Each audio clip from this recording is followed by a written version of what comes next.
Hello guys, welcome back to my channel. Tunin khwa he phalbi ta tol hana chi atha kan thin su he zani man ham zani ni ham khan e bo na man na pa phim ka kap dan la awi that li anu ma num he tun ha hi phamasa video kan upload ji pajang na te se pu ama videos kan upload ke din kan da sa ke di boss pa hen nunga chum khat na vet pi tai thi thim chu anup lo yong le la choin lang tharo tan ka ti le la an sa a cha chu ama an la choi na chu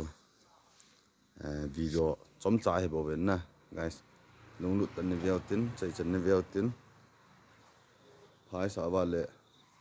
like subscribe le comment share ho ni bol pi ding ki ti me ka ki pa e tu ni vet lau te guys na nga de chu khat chu akoi sai tai na ai ni yong le na lung si sa khan hin ilanga thi thim na la kha in sim dan tongo la kha in sa dan no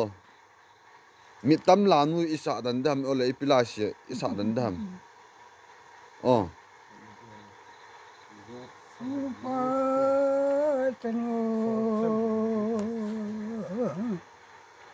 Teno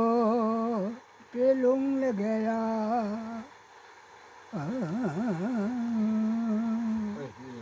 welang ipi legata mo teno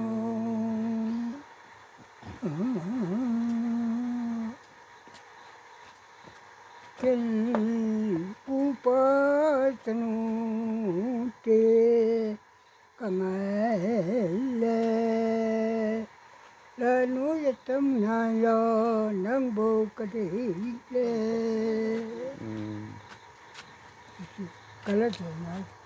kalai na wale he po ka to lo be ana friends kap ka to lo be ta na la sa chu kalai na chu ai long le